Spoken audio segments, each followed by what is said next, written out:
जौनपुर में अभी तक मौर्य समाज जो भाजपा के साथ खड़ा रहता था, अब बाबू सिंह कुशवाहा के आने के बाद अब मौर्य सपाई हो गया। मैं एक बात आज और कह रहा हूं, धनंजय सिंह हार माने नहीं है। अभी किसी भी दशा में कृपाशंकर के विरोध में धनंजय या उनका परिवार अथवा उनका समर्थन उनके विपक्षी को ही जाएगा। अगर 24 को परिणाम पॉजिटिव आ जाता है उनके, तो खुद मैदान में आएंगे। निगेटिव आएगा तो वो सपोर्ट भी कर सकते हैं कि चूंकि 2009 में बाबू सिंह कुशवाहा ने धनंजय को एमपी बनाने के लिए टिकट दिया था, और चूंकि धनंजय सिंह मतलब यूं कहिए कि वो मर्द टाइप का आदमी है ना। मौर्य कुशवाहा की जो पूरी आबादी है जौनपुर में कितनी होगी लगभग? तो पूरे प्रदेश में मौर्य समाज को साधने की पूरी कोशिश है, तो उनको रोकने के लिए एक बड़ा चेहरा, प्रदेश का एक बड़ा नाम, जो बहुजन समाज पार्टी के जमाने में एक तरह से कहिए कि पूरी सरकार जो चलाने की क्षमता रखता था, बाबू सिंह कुशवाहा जो सरकार चला रहे थे। अभी 2 दिन पहले हम लोग चर्चा कर रहे थे जौनपुर को लेकर कि जौनपुर में किसको अखिलेश यादव टिकट देंगे। आज लिस्ट आ गई है, 5-6 लोगों की लिस्ट आई है 5-6 सीटों पर। इस लिस्ट में जौनपुर से बाबू सिंह कुशवाहा को अखिलेश यादव ने टिकट दिया है। तो कुल मिला के ये देखा जाए तो जिस तरह से हम लोग उस वीडियो में बातचीत कर रहे थे, हमारे साथ कपिल देव मौर्य साहब हैं, थे उस वक्त भी थे, अभी भी हैं।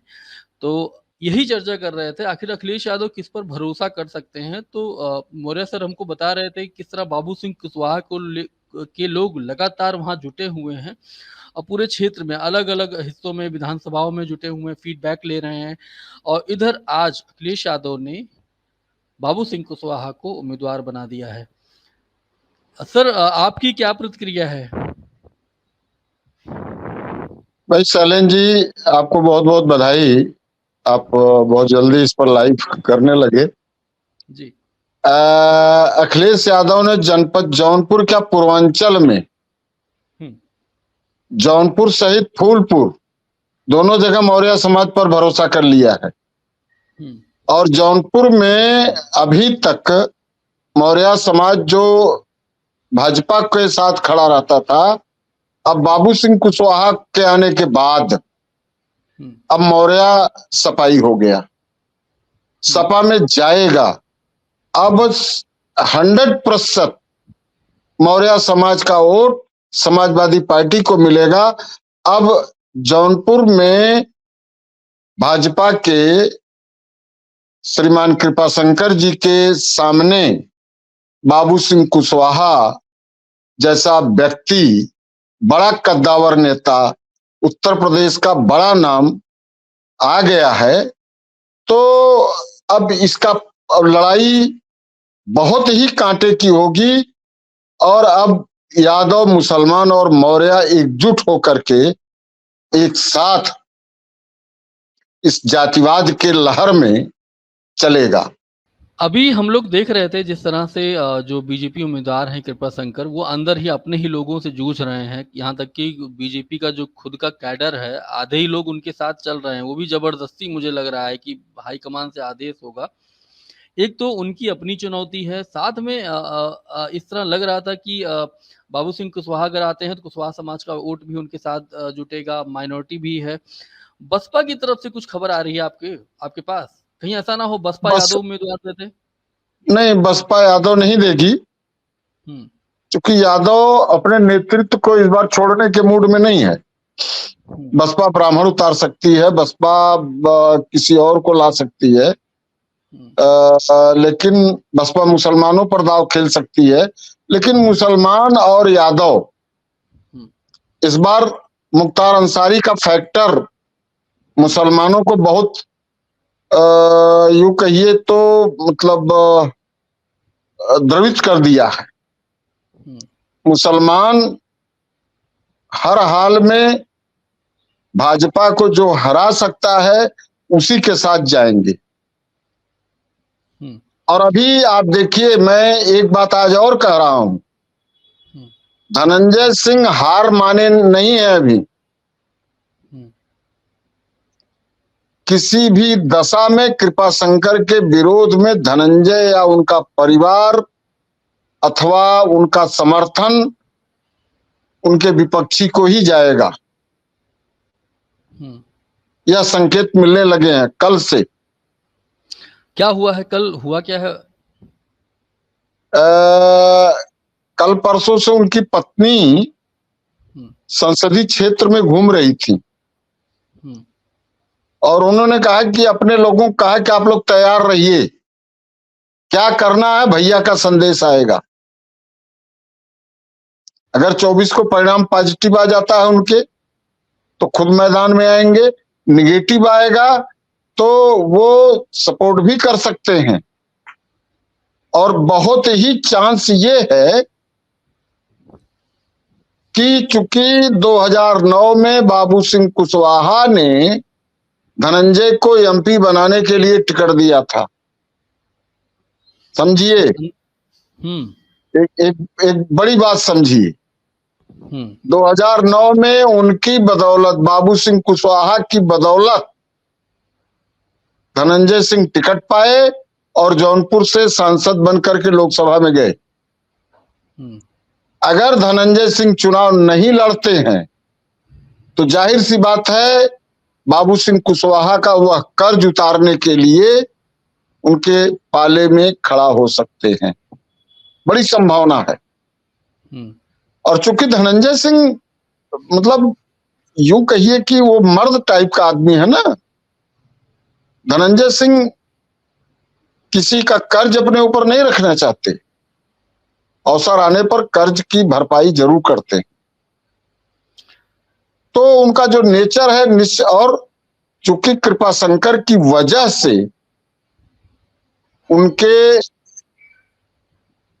मतलब पर्दे के पीछे से जो कृपाशंकर ने चाल चली है, जिसकी वजह से वो आज जेल में है, तो कभी नहीं चाहेंगे कि कृपाशंकर लोकसभा जीत करके सदन में पहुंचे।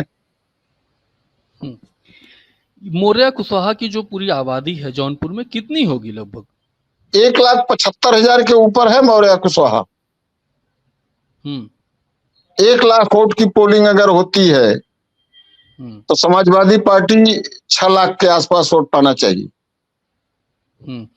और इस बार अखिलेश यादव क्या कर रहे हैं, बहुत सारे ओबीसी तबकों को वोट दे रहे हैं इस बार। आपने देखा होगा जिस तरह कुर्मी समाज के लोगों को दे रहे हैं, निषाद समाज के लोगों को दे रहे हैं। उसी क्रम में मुझे लग रहा है 2 टिकट अभी तक उन्होंने दिए हैं। हाँ, पूर्वांचल नहीं, पश्चिमांचल में 5-4 कुशवाहा को चुनाव लड़ा चुके हैं, मैदान में ला चुके हैं। 2 पूर्वांचल में ला दिए, एक फूलपुर, एक जौनपुर। तो पूरे प्रदेश में मौर्य समाज को साधने की पूरी कोशिश है और हम समझते हैं कि मौर्य समाज 2024 के चुनाव में यह संदेश लेकर के समाजवादी पार्टी के साथ जाएगा। आपको लगता है कि जो ओबीसी का जो तबका बीजेपी के साथ जुड़ा है, जैसे मौर्य हो गया, कुशवाहा हो गया, कुर्मी हो गया, निषाद हो गया, इस पर बहुत बड़ा दांव इस बार लगा रहे हैं अखिलेश यादव, जाएगा उनके साथ में? बिल्कुल जाएगा, बिल्कुल जाएगा। ये जिस तरह से ओबीसी पर दाव खेल करके 2019, 2022 में भाजपा सत्ता में आई है, उसको रोकने के लिए अब अति पिछड़ा का दाव जो है समाजवादी पार्टी भी खेल रही है। और एक चीज जान लीजिए, इधर समाज सपा से निकल करके पल्लवी पटेल भी जो पूर्वांचल में अपने ओबीसी चेहरों को लड़ा रही है, वह भी वोट रोकने का काम करेगी। वह भी जो है कि भाजपा के लिए सरदर्द बनेगी। और मैं देख रहा हूं कि बसपा के लोग, बसपा का नेतृत्व जो टिकट दे रहा है, वह भी जो है कि भाजपा को कहीं न कहीं सरदर्द पैदा कर रहा है। हाँ, बहुत सारी सीटों पर ऐसा हुआ है, पश्चिम में भी, इधर भी, हमारे अवध में भी बहुत सारी सीटों पर। जी। तो कहीं न कहीं आपको लगता है अंदर खाने जो है, ये जो टिकट का हुआ है और जिस तरह आप बता रहे हैं कि 2009 में धनंजय सिंह जी को जब टिकट मिला था, तो बाबू सिंह कुशवाहा की बड़ी भूमिका थी। कहीं ऐसा तो नहीं अंदर खाने बातचीत हो गई हो इन लोगों से? अब अभी तो कुछ कहा नहीं जा सकता है, हो भी सकता है, लेकिन मतलब जो वह परिलक्षित हो रहा है वह हम आपको संभावनाएं बता रहे हैं, वो हो सकती हैं। धनंजय सिंह के लोग, धनंजय सिंह के समर्थक कभी नहीं चाहेंगे कि कृपाशंकर चुनाव जीते जौनपुर में। तो उनको रोकने के लिए एक बड़ा चेहरा, प्रदेश का एक बड़ा नाम, जो बहुजन समाज पार्टी के जमाने में एक तरह से कहिए कि पूरी सरकार जो चलाने की क्षमता रखता था, बाबू सिंह कुशवाहा जो सरकार चला रहे थे,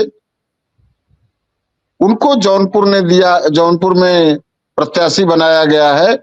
तो निश्चित रूप से एक बड़ा चेहरा आने के बाद में जनपद वासियों की और खास तौर से अति पिछड़े वर्ग के लोगों की आशाएं बढ़ गई हैं। और अति पिछड़ा वर्ग बाबू सिंह कुशवाहा के साथ जाने में जरा भी संकोच नहीं करेगा।